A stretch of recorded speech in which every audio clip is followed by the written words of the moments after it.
Hey there guys, welcome to Puer's Pythons. Today is part 2 of the breeding series that I'm doing, you could say. Some tips and tricks I have for you guys. Last video, if you guys didn't watch, make sure you go watch it. We were talking about some like sizes and breeding seasons.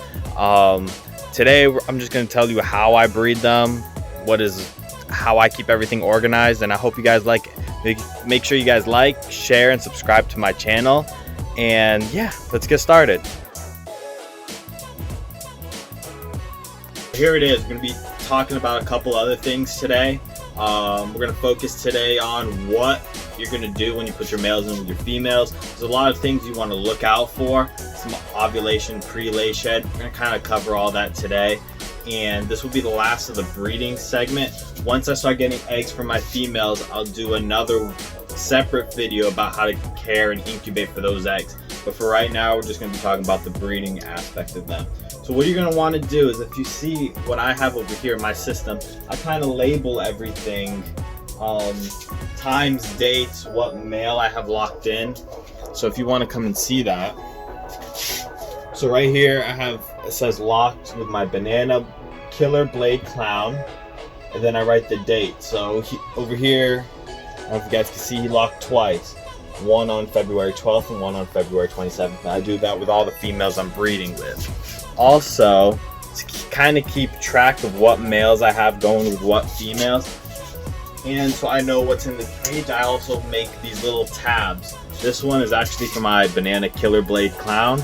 So when I'm breeding, I'll just simply go to the female who's breeding and just clip it on there, and I know this male is in with this female.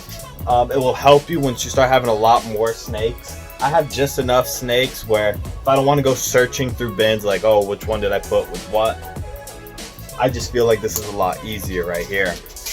So that is one way that you could kind of keep track of where your males are if you have a bigger collection. Not saying my collection's big, but it definitely helps me kind of stay a little bit more organized.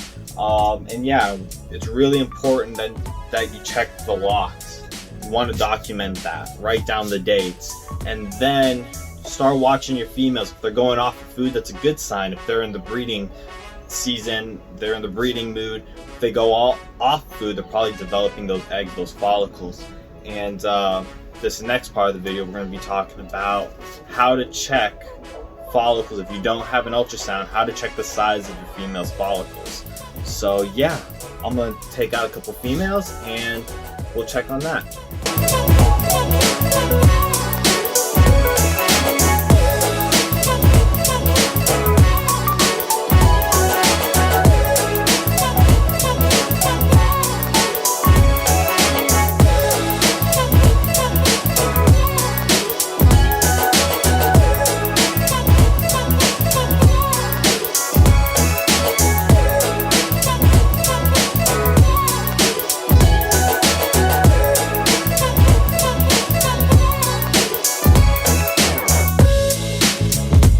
Yeah, so follicles are basically the unfertilized eggs of the females.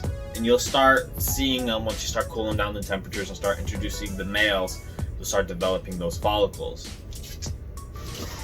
Follicles will start off as like the size of pearls, and you could feel them in your female if you know how to palpate your female, which I'll show you right here.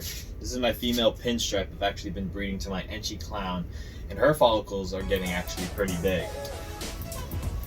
They'll continue to grow until they're fertilized by the male. But this is how you palpate a female to see her follicle grow. You're going to put the female inside, like over a cage, and just let her slide through your hands, and you'll start feeling the follicles about a third away down. So the lower third of her body is when you'll start feeling those follicles.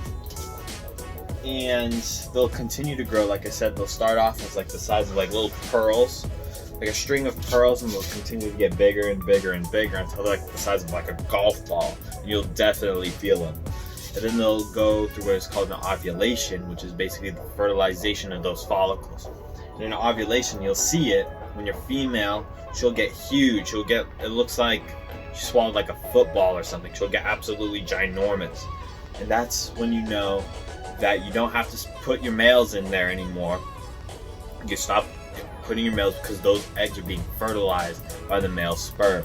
And after she ovulates, she's going to go through what is called a pre-lay shed, about 2 to 3 weeks after her ovulation, which is exactly what it sounds like, pre-lay shed. In a month from that day after she sheds, you'll see a clutch of eggs. And once I get some clutches of eggs, I'll teach you guys how to take care of those eggs, how to incubate them, what temperatures I incubate at, how I built my incubator, and all that good stuff. So I hope you guys learned something today. This is the end of those breeding tips and tricks. I might show off a couple snakes now if you guys are interested. And the next video we're going to be talking about is genetics.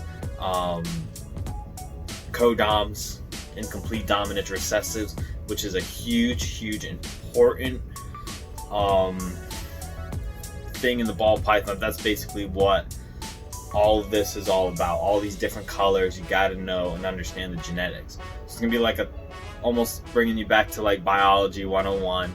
We're gonna talk about genetics. So I hope you guys like the video, and yeah, I'll show off a couple of my baby snakes, some of the cool ones I have, and yeah, make sure you guys like, subscribe, and share this video with as many people as possible. Remember, once I hit 250 subscribers on YouTube, we're going to do a giveaway. I'm not sure if it's going to be a snake or some merch that I'm making that's going to be coming out very soon, and you guys will be able to purchase it, but I'm not sure what I'm going to do yet. Maybe you guys comment down what you guys would like. But yeah, hope you guys enjoyed, and I'll see you on the next one.